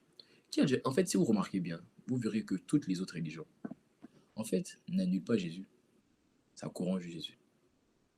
Tu sais pourquoi? Je vais te choquer. Écoute-moi bien. Une fois, Dieu m'a parlé. Il m'a dit, j'ai posé mes Seigneur, pourquoi tu as permis qu'on te corrompe? En fait, il m'a dit, est-ce qu'il m'a dit? Il m'a dit parce qu'en fait, le diable est très rusé. Il est plus facile de discerner le faux du vrai lorsque le faux n'existe pas. Tu n'as pas compris, je vais t'expliquer. Tu sais, si... C'est pourquoi souvent il y a des gens, leur sac Louis Vuitton, on n'arrive pas à faire la différence entre le vrai et le faux. C'est parce que c'est identique. Ce que le diable a fait, il s'est dit, je ne peux pas faire un livre entier sans mettre Jésus dedans. Parce que Jésus là, il sera trop célèbre. Donc ce que je vais faire, je vais mettre Jésus dans la plupart des livres. Afin qu'il soit présenté. Mais il ne va pas te présenter comme il doit être présenté. Afin que quand tu parles aux gens, c'est pour ça que les gens te disent, je crois en Jésus. Ah oui? Mais pas comme tu penses. Je crois comme étant un prophète, je crois comme étant un saint, je crois comme étant un être. Tu vois, il a déformé notre sauveur. Parce que si, je vous assure, si Jésus n'était pas dans les autres livres, il n'y a personne qui allait sur les autres religions. Parce que les autres religions, c'est juste des principes, c'est des indications. Il y a une seule religion qui est quand tu dis un homme a marché sur l'eau, tu joues hein? Un homme qui ressuscite les morts. Tu vois les autres, en fait, c'est parce qu'il a déformé. Donc cette doctrine de corrompre l'évangile n'a pas commencé aujourd'hui. Le diable a toujours utilisé des faux prophètes, des faux docteurs pour corrompre l'évangile. Donc ce n'est pas étonnant que le livre d'Ecclésiaste nous dit dans Ecclésiaste 1 verset 9, selon la version seconde 21, que ce qui a existé, c'est ce qui existera. Et ce qui s'est fait, c'est ce qui se fera. Il n'y a rien de nouveau sous le soleil. Ça, tu connais ça. Il n'y a rien de nouveau sous le soleil. Ce qui a été fait hier, c'est ce qui est fait aujourd'hui. Tu comprends ça? Ça n'a pas changé. Ça reste pareil. Ça reste pareil. Ça reste pareil. Et dans le domaine théologique, la tentative de corrompre le message de l'évangile s'appelait le gnosticisme. Le gnosticisme. Alors je sais que bon, il y a une personne qui dit comment on prononce ça? Peu importe. Gnosis vient du grec gnosis, qui veut dire connaissance. Si vous vous rappelez la semaine dernière, je vous ai parlé de les 5 échelons de la connaissance. Et je vous ai dit que gnosis, c'est quoi? C'est l'information, c'est la connaissance par l'information. Gnosis, ça vient de ça. Ça veut dire connaissance. En fait, c'était quoi? C'est le faux évangile que ces faux docteurs ont essayé d'introduire en fait dans plusieurs églises, notamment dans la Bible, dans les églises de Colosse. Quand on voyait que Paul écrit des lettres aux Colossiens, le livre de Colossiens, c'est des lettres que Paul a écrites à l'église de Colosse et de Laodicée, en fait, pour venir en fait faire taire cette fausse doctrine-là. Vous comprenez ou pas? En fait, le gnosticisme, c'est quoi? Le gnosticisme, en fait, c'était une hérésie, ok? Donc, on parle d'hérésie, on parle de fausse doctrine, en fait, qui vous propose d'accéder à la connaissance du monde, à la connaissance des esprits, à la connaissance des anges, par des intermédiaires qui permettent d'atteindre Dieu en dehors de Jésus. Donc, c'est des gens qui te disent qu'il y a plusieurs chemins qui mènent au Père en dehors de Jésus-Christ. Non, si tu pries tel arbre dans notre famille. Ah non, non, oui, non, on est chrétien. Ah oui, on est chrétien. Tu pries qui? Je prie maman. Je ne vais pas dire que maman, sinon j'aurai des attaques. Je prie maman. Ah ouais? T'as une boutique qui a en dessous du ciel aucun autre nom par lequel nous devions être sauvés. C'est subtil, mais c'est la vérité. Alors moi, je suis venu parler. À chaque fois que Amen. tu passes par quelqu'un en dehors de Jésus, cherchant à atteindre Dieu, tu es rentré dans l'occultisme. Donc, du coup, tu as compris que tu es rentré dans ce qu'on appelle la mort éternelle. À chaque fois que tu essaies de passer, j'ai vu des personnes. Moi, je sais de quoi je te parle. Je sais de quoi je te parle. Laissez-moi prêcher, s'il vous plaît. Laissez les commentaires. Laissez-moi prêcher. Laissez les commentaires. Laissez-moi prêcher.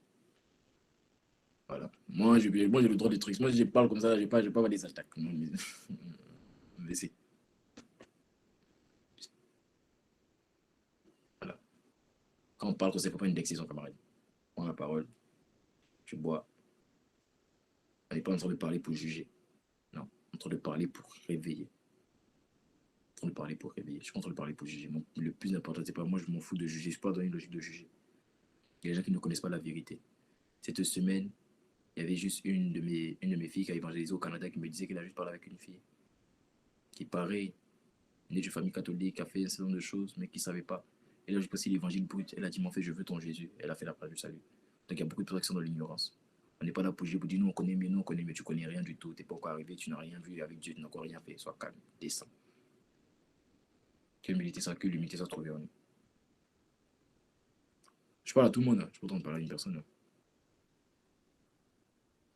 Donc, c'est une doctrine qui amène à rencontrer le Père au travers des intermédiaires, au travers des anges, au travers des occultistes, au travers des marabouts, au travers des féticheurs. J'ai parlé avec des personnes qui te disent que je suis chrétien, mais qui touchent à la sorcellerie. Pourquoi? Notre famille, c'est comme ça. Oh. Et les pays en Afrique, je ne vais pas dire le nom. En tout cas, ce n'est pas à l'ouest.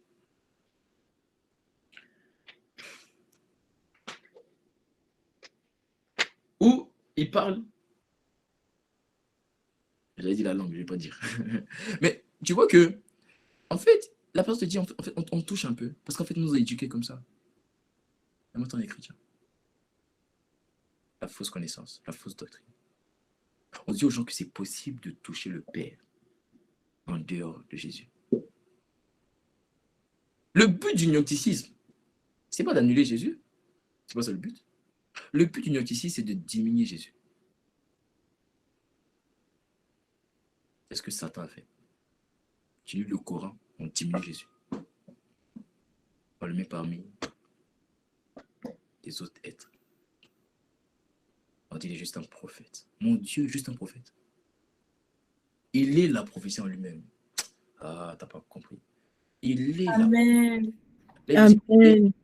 Il est l'accomplissement de la prophétie. Amen. Il n'est pas un prophète, il est l'accomplissement même de la prophétie. Jésus n'est pas un prophète. Quel prophète? Il n'est pas un prophète. Il est l'accomplissement même de la prophétie d'Ésaïe. Isaïe dit, le Vierge enfantera. Oh! Qu'est-ce qu'il dit un prophète? Il est le sujet, l'objet de la prophétie. Il est le fondement de la prophétie. Il est la parole de Dieu. Il est la parole de Dieu. Le gnosticisme diminue mon époux. Diminue mon sauveur. Le met au milieu des anges. Il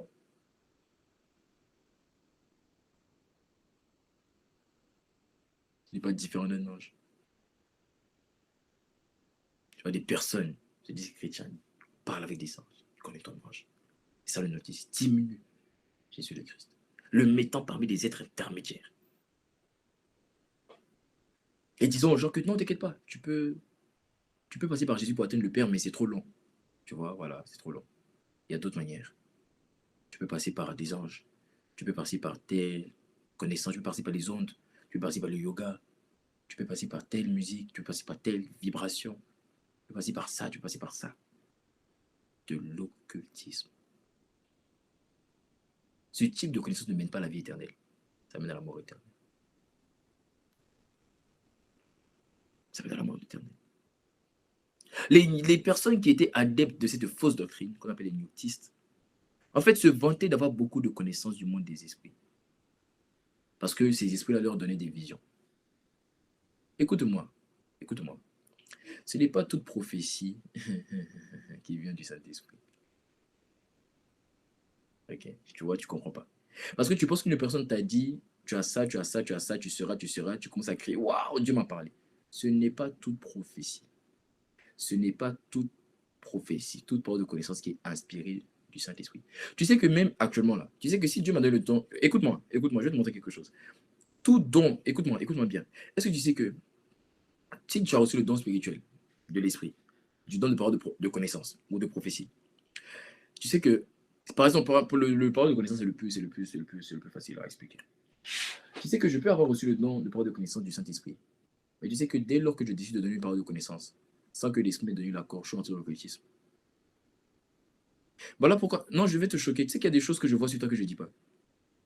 Vous tous. Même juste je vois ton prénom, il y a des choses que je sais. Si je ose les dire, c'est l'occultisme. Si l'Esprit m'a pas dit de dire. Oh, tu me crois pas? Tu vois, je ne vais pas quand même dire. Parce que si je l'ai dit alors que l'Esprit m'a pas dit, c'est l'occultisme. Mais non, sérieusement. Juste, je vois ton prénom, je peux te dire. Oh, toi, en fait, tu comprends pas. Parce que tu penses que tous ceux qui te donnent à l'anniversaire, ça veut dire que ça vient de l'Esprit.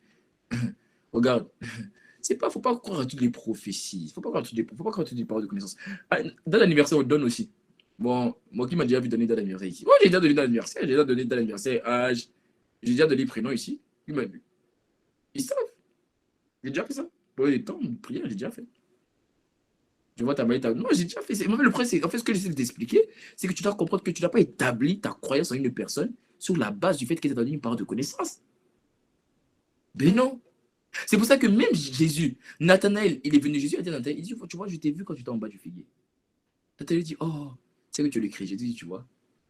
Donc, parce que je t'ai dit que tu étais en bas du figuier, tu crois. Il dit, mais tu verras encore des choses plus grandes. Et tu verras les anges monter et descendre sur le Fils de l'homme. Les anges qui montent et descendent sont la preuve que Dieu a approuvé un homme. Ça veut dire que ce qui doit établir ta foi, ce n'est pas le fait que j'ai une parole de connaissance. Ce qui doit établir ta foi, c'est que j'ai approuvé la personne qui a parlé. Amen. Amen.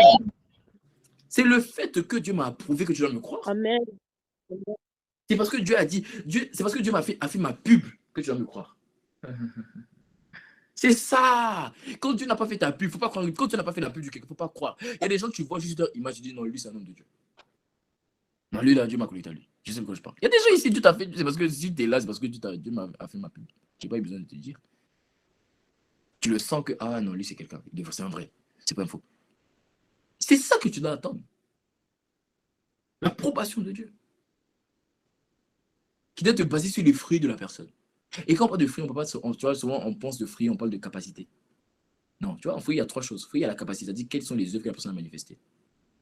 Mais le problème, c'est que les œuvres, là, ça souvent, tu ne sais pas ce qui se passe dans le secret. Donc, tu peux voir la personne à guérir les malades, mais tu ne sais pas ce qu'elle fait dans le secret. Donc, les œuvres, c'est limité pour suivre une personne. Tu peux encore regarder sa semence, c'est-à-dire qu'est-ce qu'elle a engendré, parce que là, les fruits, c'est aussi là, ce qu'on a engendré. Donc, tu peux regarder les filles que la personne a engendrées, les personnes qu'elle éduque, les personnes qu'elle suit. Et quand tu regardes la capacité des personnes qu'elle suit, tu peux déterminer quel type de personne elle est. Voilà pourquoi je t'en supplie, ne sois pas une personne bizarre. Ça, les gens pensent que je suis bizarre. Tu vois ce que je veux dire? Donc, il y a aussi les fruits. Mais troisièmement, il y a aussi le fruit du caractère. On regarde le caractère de la personne, la joie, la patience, la paix, pour déterminer si une personne c'est un vrai ou un faux. Non, c'est pas parce qu'une personne donne des visions que ça veut forcément de l'esprit. Pour grandir. Grandir, non grandir. C'est pas parce que cette personne donne des visions que ça vient de l'esprit. Je suis désolé. Tu aurais dû le comprendre depuis longtemps. On peut donner des prophéties, mais ça ne vient pas de l'esprit. Toute prophétie qui ne vient pas dans l'optique de te consoler, de t'édifier, de t'exhorter. J'ai dit à une méditation une fois, je te dis, tu vois, là, il me dit que les prophéties viennent pour exhorter, édifier, consoler. Si tu vois que la prophétie qui t'était envoyée te crée plus de peine que de consolation, tu vois, prophétie là, ça ne vient pas de l'esprit de prophétie, ça vient de l'esprit de divination. Là, il me dit que pendant que il y avait une femme qui disait à Paul et à Silas que vous êtes des vrais, c'est des vrais hommes de Dieu sont mêlés de nous. Mais là, il peut dire que l'esprit de Paul fut agacé en lui-même. Et des gens, ils te parlent, ils te donnent des paroles de connaissance, ils te disent, mais t'es agacé, c'est-à-dire que t'as envie de les gifler. Plus ils te parlent de Dieu, plus t'as envie de le... Ce sont des choses que Dieu a mis en toi. Et ces choses, ce sont des sens. Est-ce que quand tu nais, est-ce que quand tu viens au monde, tu as besoin de développer tes sens? Plus tu grandis, plus le sens du toucher se développe, n'est-ce pas? Le sens de l'odorat. C'est pareil avec les sens spirituels. Tu as juste à grandir. Par la lecture de la parole, par la méditation, par la prière, tu grandis, tes sens se développent. À un moment, tes sens sont tellement développés que tu entends une personne, ton esprit agacé, tu sens que elle, c'est une personne, c'est pas une vraie. Bon, à qui ici c'est déjà arrivé, tu vois une personne, tu vas pas parler avec la personne, mais tu sens juste pas la personne. Tu la sens pas.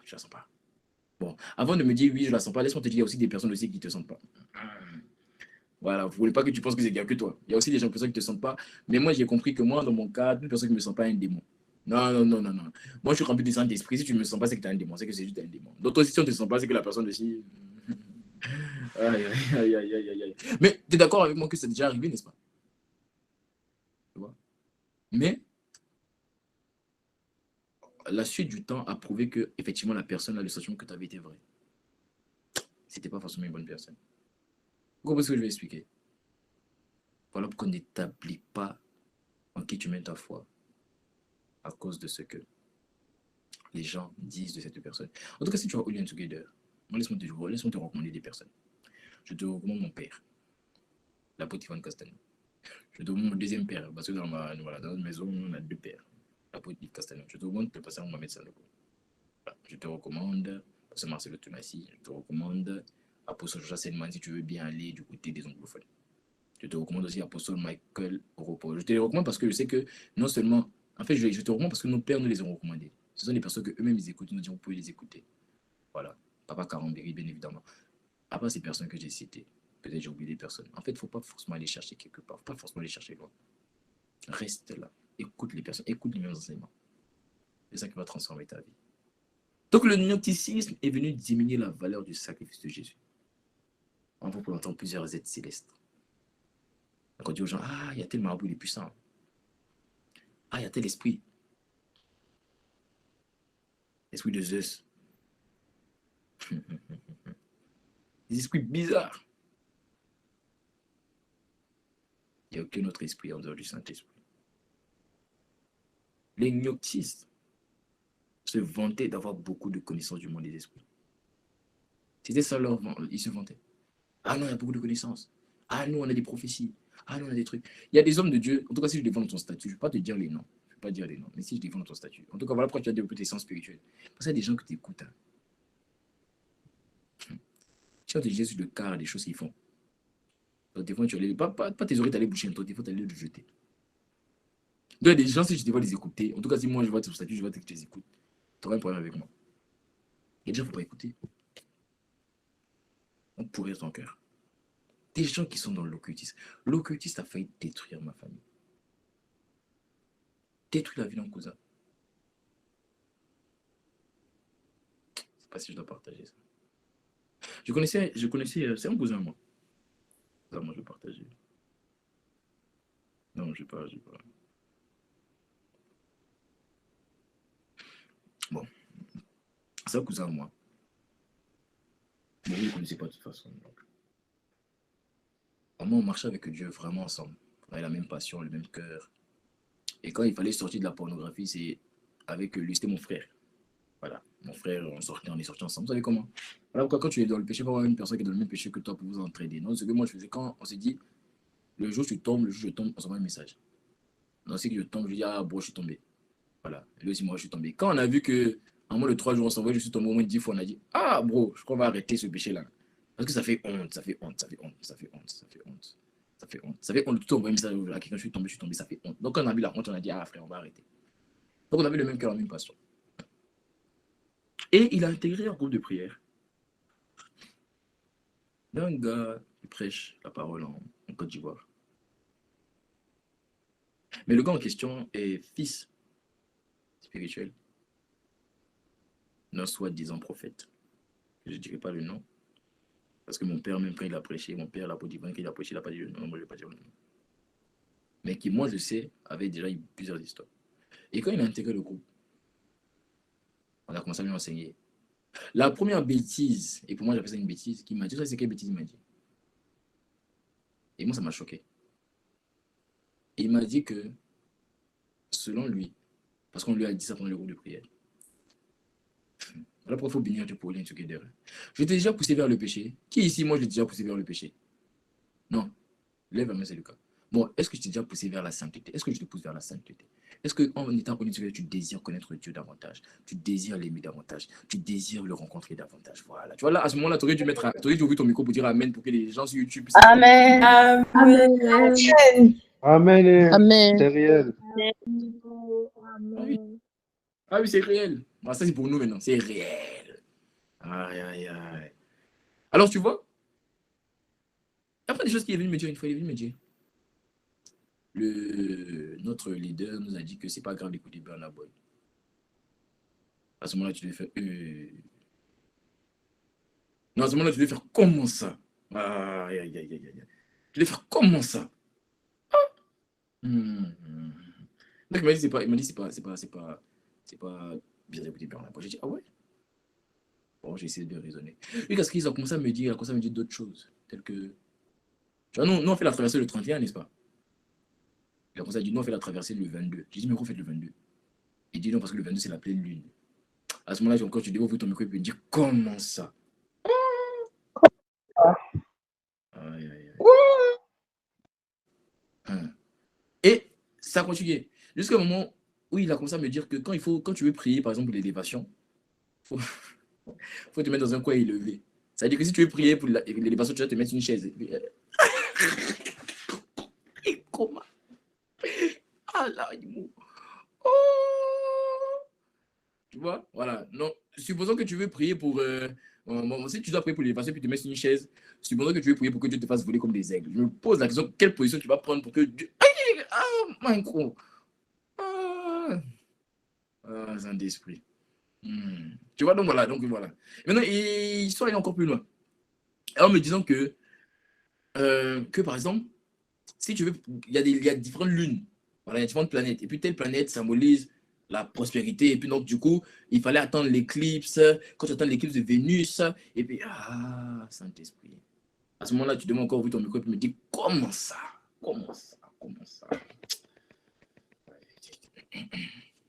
T'as pas ouvert ton micro pour me dire comment ça? Je crois que je vais arrêter. Comment ça? Après, il a continué en me disant que... Comment ça? Il a continué en me disant que... Et là, ça m'a choqué. Et à ce moment-là, j'ai compris qu'en fait, c'est mon frère. Je vais toujours l'aimer. Et je l'aime. Mais en fait, on ne peut plus marcher ensemble. Il m'a dit qu'ils ont fait un temps de prière. Ils avaient un jeûne. Alors, il faut savoir que le prophète, soi-disant prophète en question, là, avait déjà eu un groupe de 20 personnes. Là. Le soi-disant prophète qui est connu. Il est connu. J'ai dit il est connu. Mais peut-être que tu abonné à lui sur Instagram. Bon, j'espère que Dieu nous a dit ça. Mais le prophète en question, là, a eu un temps avec... Tu vois qu'on entend avoir un temps Google Meet, là. Le prophète en question, il y a eu un temps avec Google Meet. Ils ont fait un Google Meet privé. Je pense que même Dieu a permis que ça a pris pour ne pas que je clique sur le lien. Parce que si je savais, peut-être ce jour-là, pas que j'allais cliquer pour dire, mais qu'est-ce qu'ils sont en train d'enseigner alors, peut-être que ce jour-là, j'allais être moi aussi. J'allais venir te dire des choses bizarres ici. Donc, pendant leur jeu de jeûne, une fois, maintenant, il va me dire une chose. Il dit, on a prié, puis on a donné des indications selon lesquelles on peut prier avec... C'est pas obligatoire, mais quand on prie, pour montrer à Dieu notre sacrifice d'effort qu'on fait pour le connaître, on n'a qu'à prier, puis mettre notre inspiration.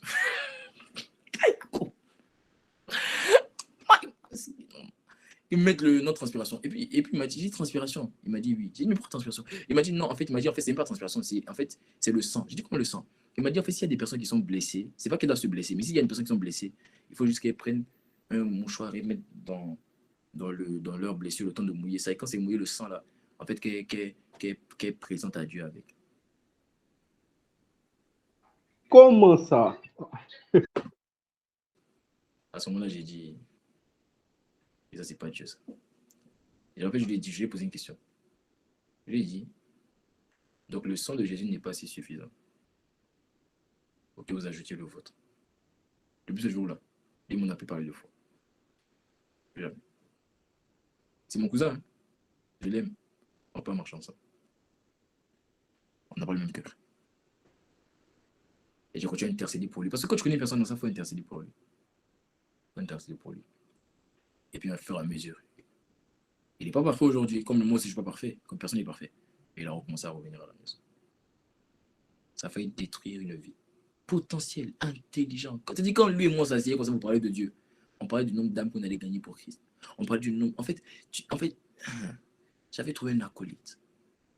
Le diable a voulu le souffler. Je connais des gens qui sont devenus fous à cause de la connaissance. Et celui dont je vous parle, vous n'avez pas aidé, il est passé par une dépression. Il est reparti dans l'alcool. Lui qui avait laissé l'alcool, il est reparti dans l'alcool. Il est reparti. Je me rappelle que même une fois, il allait à l'hôpital. Je prends son cas, par exemple, parce que ça se peut qu'il va regarder le message. Mais il était même allé à l'hôpital. Parce qu'en fait, il avait fumé. Ce qu'il n'avait jamais fumé. il s'est retrouvé à l'hôpital. Il a vu des choses, il a fait une overdose, il a vu des choses comme s'il était un schizophrène. Éduqué de bonne famille. Alors que ses parents ne le savaient pas. Est-ce que j'ai bien fait de dire ça ici? En fait, c'est pour te montrer, c'est pas pour, en fait, c'est pour te montrer en fait que il n'y a rien, il n'y a aucun autre chemin qui mène au Père, si ce n'est Jésus-Christ. C'est pour ça que si vous lisez le livre de Colossiens, je vais m'arrêter là pour ne pas être trop long. Peut-être on va développer la semaine prochaine, on va continuer. C'est quand on lisait le livre de Colossiens, vous allez voir que Paul a fait un récital de qui est Jésus-Christ. Tu lis tous les livres de Paul, tous les livres de Paul, il n'y a aucun livre, si ce n'est Colosse, qui est plus rempli de profondeur, de révélations comme Colosse. C'est dans Colosse que Paul va te dire que Christ en nous l'espérance de la gloire. C'est dans Colosse que doit te dire qu'il a dépouillé les autorités, les principautés, les dominations. Tout ça, c'est dans Colosse. Le fondement de ce en quoi on croit aujourd'hui se trouve dans le livre de Colosse. C'est dans le livre de Colosse que la Bible dit qu'il nous a transportés du royaume des ténèbres dans le royaume du feu de son amour. Tout ça. Donc Dieu a rempli Paul d'une révélation, d'un niveau de connaissance. Pourquoi? Parce que Paul en avait marre de voir des gens qui étaient en train d'amener les hommes à méconnaître Jésus-Christ. Alors ça m'a fait comprendre une chose. Si tu en as marre de voir ta génération dans l'ignorance, dans la méconnaissance, dans l'occultisme, Dieu sera capable de te remplir d'une dimension de vie éternelle pour t'amener à les sauver. Amen. Amen. Amen. Amen. Les sauver. Amen. Amen. Amen, amen. Blâmer les gens, il ne faut pas les juger. Les gens ont besoin juste d'aide. La question c'est, est-ce que toi, tu es prêt à les aider? Si oui, voici le secret que Dieu te donne. Il dit, Genèse 17 au verset 3, car la vie éternelle consiste à connaître le Père. Cherche à connaître le Père. Cherche à connaître Christ. Tu vas commencer à manifester la vie éternelle. Quand tu vas manifester la vie éternelle, tu pourras aider ces personnes-là. Et tu vas dire, mais comment toi tu fais pour avoir autant de puissance? Comment toi tu fais pour avoir autant d'autorité? Comment toi tu fais? Tu fais quoi? Moi, on m'a déjà appelé sorcier. Oh, une fois j'ai prêché à une sorcière. Oui, c'était une fille dans ma classe, c'était une sorcière et tout, elle était dans l'occultisme aussi. Pareil, elle a touché à des choses bizarres, tu vois. Et puis Dieu m'a dit, il était quoi, c'était le soir, Dieu m'a dit, va la voir, mettez-vous dans un coin, parle-lui de l'évangile. Donc, tu vois, toi déjà, tu dis, le soir, sorcière, nous deux seulement, parler de l'évangile. C'est ce que tu vas faire, c'est ce que tu vas faire, tu n'auras pas peur. Il n'y a personne, il n'y a quelle puissance qui peut te contre la puissance du Tout-Puissant.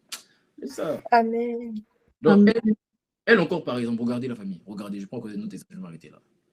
Elle, quand on a parlé, elle était choquée. Elle me disait, tu sais que moi, j'ai des paroles de connaissance. Moi, je vois, j'ai dit, ah ouais, je sais pas de quoi tu parles. J'ai des paroles de connaissance, toi? Mais moi, j'ai pas, moi, je vois, j'ai des rêves et tout, j'ai touché, j'ai le troisième œil. Ah, j'ai dit, mais je savais pas que j'étais dans la voiture avec un dragon, en fait. Toi, t'as le troisième œil. Oh my God. Être humain qui dit, j'ai trois œils, vraiment. En tout cas. Donc, elle a dit le troisième œil et tout, qu'elle voit des choses, etc., etc. Le point, c'est qu'elle voit des choses. En fait, elle se voit même pas, elle. Et Dieu a commencé à m'expliquer des paroles de connaissance. Mais qui là n'était pas pour voir des choses pour lui dire, non, là, Dieu m'a donné pour la première fois. Elle a eu des paroles de connaissance qui la concernaient, elle. Et j'ai dit, mais tu vois, quand je te vois, spirituellement, tu es une personne violée. Elle dit, comment ça? J'ai dit, parce que à chaque fois que le diable t'utilise pour faire, pour avoir des visions, des songes, après, tu te sens comme inutile, tu te sens comme si on s'est servi de toi. Elle dit, quoi? Elle s'est mise à pleurer. Une asiatique. On n'a jamais parlé de Jésus, c'était la première fois. Elle s'est mise à pleurer. Elle a pleuré. Et tu vois, ils sont en train de me dire que le diable t'a volé ta santé. Tu as tel problème à l'oreille, tu as tel problème au bas, tu as été choqué. C'est pas pleurer. Elle n'avait pas aidé le niveau de dépression que cette fille avait. Elle ne passait pas une nuit sans cauchemar. Toutes les personnes, c'est pour ça, toutes les personnes qui sont passées par notre esprit pour essayer de rencontrer le Père sont dans des niveaux de dépression, vous n'avez pas aidé. J'ai trop de témoignages comme ça. Non, elle là, elle pensait que j'étais un sorcier aussi. Non, il m'appelait sorcier. Ah, t'es un sorcier. Dis-moi, moi? Oui, c'est ça. Si tu veux, c'est ça. Toutes les personnes qui passent par notre esprit en dehors de Jésus n'avaient pas été la famille. De comment ils sont. Parce que les moments compliqués. Des cauchemars à tout va, des nuits compliquées, des sous-pressions, des présences bizarres. Il n'y a rien de mieux que la liberté des enfants de Dieu. Il n'y a rien de mieux que la vie éternelle. Ça ne sert à rien de connaître le Père par d'autres esprits. Je vois des personnes qui disent, moi je suis à fond dans ma pratique. Hein. Nous, on est musulmans, moi je suis à fond, moi je suis dans les bouddhistes, on est bouddhistes. Tu creuses un peu seulement, tu vois comment les personnes souffrent. Je parle avec une petite sœur. Et pendant qu'on parlait, moi je ne la connais pas, elle est à l'internat. Et moi je ne la connais pas. Enfin, je la connais, mais je ne connais pas son internat, je suis jamais allé là-bas. Elle m'a jamais parlé, c'est la première fois qu'on parlait de ça. Elle me disait qu'elle se sentait un peu inutile et toi à l'internat. J'ai dit, mais t'es une chambre avec qui? Elle me dit, j'en avais 2 filles et tout. Et du coup, laisse-moi donner une parole de connaissance. Paf! Et elle était assise comme ça. Je lui ai dit, bon, la fille qui dort à ta droite. Elle me dit, oui, oui, oui, elle est musulmane. J'ai dit, ah ouais. J'ai dit, peu importe, ça ne m'intéresse pas. Chaque nuit, elle fait des cauchemars. Donc, ce que tu vas aller faire, quand tu vas aller, il faut juste, quand tu vas, tu la vois, tu lui poses juste la question. Pourquoi est-ce que tu fais des cauchemars chaque nuit? Elle a dit, ok. Elle est partie. Elle a fait. Dès qu'elle a posé la question à la fille, pourquoi tu fais des cauchemars chaque nuit? La fille musulmane s'est mise à pleurer. Elle a éclaté ensemble. Est-ce que j'étais là-bas? Non. Mais la vie éternelle, au travers de la connaissance de Jésus-Christ, m'a inspiré cette parole que je lui ai communiquée. Et du coup, la fille, en fait, a pu être libérée d'une oppression qu'elle avait. Donc la fille musulmane, maintenant, ils sont allés prendre un piano, à commencer à adorer. Oh, la vie éternelle en toi est redoutable. La vie éternelle en toi est redoutable. Ne cherche pas. Regarde, je t'en supplie, laisse ça. Moi, je suis venu pour parler. Si je n'aime pas ça, je suis venu pour parler. Arrête de prier avec des chapelets. Chapelets, là, tu n'as pas besoin de prier avec. Tu n'as pas besoin d'utiliser des chapelets pour prier, pour rencontrer le Père. D'ailleurs, même depuis que tu as fait ça, il t'a répondu combien de fois? Tu n'as pas besoin de ça. Moi, je veux parler, moi, tu mords à moi. Tu n'as pas besoin de ça. Ah, pas père. Tu n'as pas besoin souvent de te mettre à genoux. Tu peux être assis. Tu peux te laver. Les plus grosses révélations que j'ai eues de moi, c'est quand j'étais sous la douche. Souvent même, je me rappelle que les plus gros. Quand souvent je sors comme ça, je dis Dieu m'a parlé. Souvent, c'est pas que j'ai prié. Hein. Souvent, j'étais juste couché. Mais je sais que sa voix a de la valeur. Mais si je suis en train de sauter, quand il a parlé, sa voix a de l'autorité. Tu ne peux pas arrêter sa voix. Quel que soit comment je l'ai reçu. Je n'ai pas besoin d'avoir reçu sa parole en train de sauter pour dire que c'est Dieu qui a parlé. J'ai besoin de marcher et puis il me parle. Et puis je dis Seigneur, c'est vrai. Et puis j'agis selon sa parole. Et puis les poissons sont gagnés. Tu agiras selon sa parole. Amen. De la vie éternelle, c'est la fausse doctrine. Fais attention à tout ce qui n'est pas parole de Dieu. Reviens à la parole de Dieu, je t'en supplie. Voilà pourquoi tu vas lire ta Bible. Grandissons dans la famille. Famille au lieu que grandissons dans la lecture de la Bible. Chaque jour, tu dois lire la Bible. Et je vais établir cette différence-là parce qu'il y a beaucoup de personnes qui ne le savent pas. Surtout dans l'église de notre génération, il y a beaucoup de personnes qui ne le savent pas. Vous savez qu'il y a une différence entre lire la Bible, méditer la Bible et puis étudier la Bible. Qui savait ça? Il y a une différence. Ce n'est pas la même chose. Quand on parle de lire la Bible, on parle d'ouvrir la Bible et de la lire. Quand on parle de méditer la Bible, qui pense que méditer ici, c'est méditer, c'est prendre le verset, s'asseoir devant et puis souligner? Qui pense que ça, c'est méditer? Lève la main. Lève la main. On soit honnête, faut pas, voilà, fais pas les théologiens ici. Bon, qui pensait, mais c'est moi, je lui ai dit. Voilà, parce que je sais qu'il y a des gens, je leur ai dit. Voilà. Méditer, c'est pas ce que l'on entend. Méditer, en fait, c'est se redire à soi-même ce que j'ai lu. C'est ça, méditer. Lorsque Dieu a dit à Josué, il a dit, médite le livre de la loi. Et que, il dit, médite le livre de la loi et que cela ne s'éloigne pas de ta bouche. Bon, la question que je te pose, quand tu lis ta Bible et que tu appelles ça méditer, c'est ta bouche que tu le fais. Voilà. Donc, il dit, médite le livre de la loi et que ça ne s'éloigne pas de ta bouche. Ça veut dire que la méditation, c'est le fait de se dire à soi-même. Donc, je prends un verset que j'ai lu. Par exemple, on a vu Jean 17, verset 3. Et puis, je suis là comme ça. Je marche dans le train, dans la voiture, en train d'aller à l'école. Puis, la vie éternelle consiste à connaître Dieu. Et puis pendant que je fais ça, Dieu me donne des révélations. C'est pour ça que la méditation donne des révélations. Vous voyez? C'est pour ça que David dit que sur ma couche la nuit, je médite sur tes paroles. Vous comprenez? Donc, il faut apprendre à méditer la parole. C'est-à-dire prendre le verset. Mais tu ne peux pas méditer si tu n'as pas lu. Ok? Tu n'as pas lu. Donc, la méditation te permet d'avoir des révélations. Troisième, c'est l'étude. Là, maintenant, pas d'étudier. Étudier, c'est ce que tu fais, que tu appelles méditer. Tu prends la Bible, tu la ouvres, tu prends différentes versions. Et puis tu étudies les versets, qu'est-ce que Jésus voulait dire par là? Et puis tu écris quelque part pour ne pas perdre. C'est une étude. De même que tu vas à l'école, c'est comme ça que tu écris. On doit grandir dans la méditation. On doit grandir dans la méditation. Vous voyez la famille? C'est à ça qu'aussi va servir les religieux. Pour que tu puisses grandir dans l'étude, dans la méditation. On prend la parole, c'est le message. On reste sur la parole. Qu'est-ce que Dieu dit? Au nom de Jésus le Christ. Nous avons parlé. Amen. Amen. Amen. Oh, mais donne-moi la messe, tu as été béni. Amen. Amen. Amen. Amen. Amen. Amen. Amen, amen, amen. Si tu n'as jamais eu l'opportunité de donner ta vie à Jésus, de faire la paix avec lui, et que tu ressens en toi ce vide, ce besoin de le connaître, d'avoir une relation avec lui, tu vas répéter après moi cette prière, la prière du salut. Si tu n'as jamais fait cette prière, répète après moi. Seigneur Jésus, merci. Parce que aujourd'hui, par ta parole, tu m'as parlé.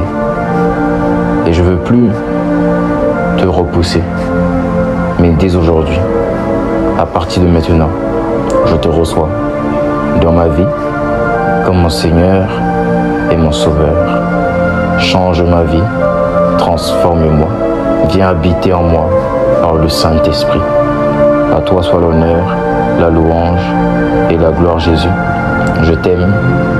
Amen. Si tu as répété cette prière, tu es devenu enfant de Dieu. Alors notifie cela en commentaire en disant « J'ai fait la prière du salut ». Que Dieu te bénisse.